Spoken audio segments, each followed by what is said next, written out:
मंडळी, तुम्ही सोयाबीनची भाजी तर खूपच वेगवेगळ्या प्रकारे बनवली असणार, याचे नाश्त्याचे प्रकारसुद्धा बरेच बनवले असणार, पण आज मी तुम्हाला खूपच वेगळ्या पद्धतीने याची रेसिपी बनवून दाखवणार आहे। सोयाबीन खूपच पौष्टिक असल्यामुळे याचे वेगवेगळे पदार्थ बनवून खायलाच पाहिजे। मी यापूर्वीसुद्धा सोयाबीनचे बरेच पदार्थ नाश्त्याचे आणि भाजीचे पदार्थ बनवून अपलोड केलेले आहेत, ते सुद्धा तुम्ही पाहू शकता। चला तर रेसिपी बनवायला घेऊयात। यासाठी एका मोठ्या बाउलमध्ये मी 100 ग्रॅम सोयाबीन घेतलेले आहेत। हे सोयाबीन मोठे आहेत, तुम्ही लहान सुद्धा घेऊ शकता। यानंतर यामध्ये पाणी घालायचं आहे आणि अर्ध्या ते 1 तासासाठी भिजत ठेवायचे। तुम्हाला अर्जंट हवे असतील तर तुम्ही गरम पाण्याचा वापर करा, नाहीतर साध्या पाण्यात सुद्धा ठेवायचं तरी सुद्धा चालेल। यानंतर यामधलं पाणी काढून टाकायचं आहे आणि संपूर्ण पाणी काढून टाकल्यानंतर तुम्ही पाहू शकता हे सोयाबीन छान फुलले सुद्धा आहेत, मऊ झालेले आहेत। आता इथे मी मिक्सरचं भांडं घेतलंय। या मिक्सरच्या भांड्यामध्ये पाणी काढलेले सोयाबीन घालायचे आहेत। पाणी अजिबात यामध्ये नको, सगळं पाणी दाबून काढायचं आणि यानंतर सोयाबीन यामध्ये घालायचे। यानंतर झाकण लावून 2 ते 3 वेळा मिक्सरला पल्स मोडवर फिरवून घ्यायचं, एकदम जास्त बारीक करायचं नाही। तर हे बघा, पल्स मोडवर मी या पद्धतीने सोयाबीन 1 ते 2 वेळाच फक्त फिरवून घेतलंय। असं जाडसर आपल्याला पाहिजे याचं मिश्रण। हे बघा, या पद्धतीने, जास्त बारीक करायचं नाही। आता इथे मी कढई गरम केलेली आहे। यामध्ये 3 ते 4 चमचे तेल घालायचं। या रेसिपीला तेलाचं प्रमाण किंवा तुपाचं प्रमाण जरा जास्तच लागतं, तर मी इथे 3 चमचे तेल घातलंय। यानंतर 1 मोठा चमचा तूप घालायचं। तुपाऐवजी तुम्ही बटरचा सुद्धा वापर करू शकता। यानंतर इथे 1 चमचा मोठा जिरं घेतलंय, 3-4 काळी मिरी, 3-4 लवंग, 1 दालचिनीचा तुकडा आणि 1 तमालपत्र घेतलंय। तेलामध्ये घालून घेऊया। गॅसची फ्लेम एकदम स्लो ठेवलेली आहे। आता यामध्ये घालायचा आहे कांदा। तर कांदा मी इथे 2 मोठा कांदा बारीक चिरून घेतलेला आहे। यामध्ये कांदा सुद्धा भरपूर लागतो, तर कांद्याचं प्रमाण सुद्धा जास्तच घ्यायचं। 2 बारीक चिरलेला कांदा घालायचा आहे। चांगला मऊ होईपर्यंत परतून घ्यायचा आहे। खडे मसाले घालताना मी गॅसची फ्लेम स्लो ठेवली होती, आता मी मीडियम केलेली आहे। फास्ट गॅसवर जर तुम्ही खडे मसाले घालाल तर ते करपू शकतात। आता मी थोडीशी मीडियम फ्लेम ठेवून कांदा चांगला मऊ होईपर्यंत परतून घेणार आहे। तर चांगला ट्रान्सपरंट होईपर्यंत, याचा कच्चेपणा जाईपर्यंत कांदा चांगला परतून घ्यायचा आहे। तर 1 ते 2 मिनिटातच तुम्ही पाहू शकता कांद्याचा रंग बदललाय, मस्त हळूहळू याला सोनेरी रंग यायला लागलाय। एकदा पुन्हा मिक्स करून घ्यायचं। यानंतर 2 मोठे बारीक चिरलेले टोमॅटो घेतलेत। टोमॅटोचा वापर पण यामध्ये थोडासा जास्तच करायचा। 1 मोठी मिरची आहे म्हणून 1 मोठी मिरची घेतलेली आहे बारीक चिरून। लहान असतील तर 2 मिरच्या घालायच्या। आता हे सगळं व्यवस्थित पुन्हा मिक्स करून घ्यायचं। कांदा आणि टोमॅटो चांगला मऊ होईपर्यंत परतून घ्यायचं आहे। आता यामध्येच मीठ घालायचं आहे। मीठ घातल्यामुळे काय होतं, कांदा आणि टोमॅटो लगेच मऊ पडतो। मीठ घातल्यामुळे पाणी सुटतं आणि लगेचच हा कांदा टोमॅटो मऊ पडतो। मिक्स करून घ्यायचं आहे। तुम्ही पाहू शकता चांगला कांदा शिजलाय। आता काही मसाले घालूया। पाव चमचा हळद पावडर, 1 चमचा काश्मीरी मिरची पावडर, 1 चमचा लाल तिखट।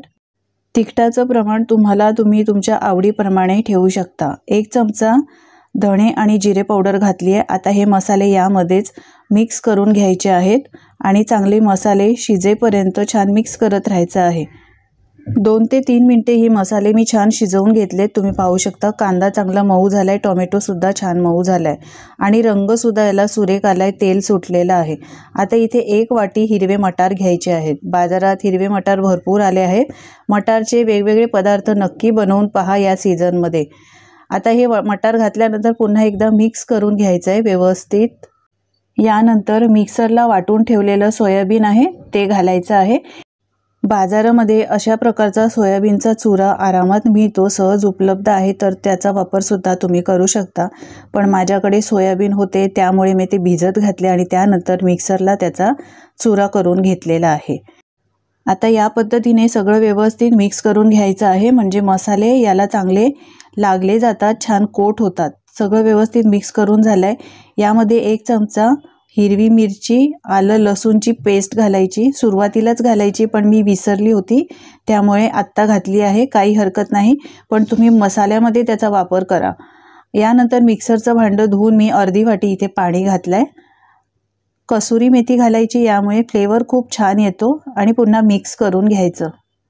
मंडळी, तुम्हाला जर माझी रेसिपी आवडत असेल तर प्लीज एक लाईक करायला अजिबात विसरू नका। आणि हो, तुम्ही कोणत्या देशातून कोणत्या शहरातून माझी रेसिपी पाहताय हे सुद्धा सांगायला अजिबात विसरू नका, म्हणजे मी तुमचे आभार मानू शकेन। आता सगळं व्यवस्थित मिक्स केलंय। मिक्स केल्यानंतर चांगलं याला एक कड काढून घेतलेला आहे, म्हणजे चांगले शिजवून घेतली। यानंतर 1 चमचा गरम मसाला घातलाय। व्यवस्थित सगळं मिक्स करायचं, झाकण लावून 10 ते 12 मिनिटं शिजवून घ्यायचं। तर 10 ते 12 मिनिटं मी छान शिजवून घेतलाय। तुम्ही पाहू शकता याला रंग किती सुरेख आलाय। आपला हा सोयाबीन किमा मसाला तयार झालेला आहे। आता याला चांगला अजून फ्लेवर येण्यासाठी 1 चमचा मी इथे बटर घातलाय। बारीक चिरलेली भरपूर कोथिंबीर घालायची। यानंतर पातळ चिरून घेतलेल्या मी हिरव्या मिरच्या घातल्या, दिसायला सुद्धा या चांगल्या दिसतात। आणि तुम्हाला जर तिखट हवं असेल तर या मिरच्या सुद्धा खाऊ शकता तुम्ही, यामध्ये अप्रतिम चव लागते।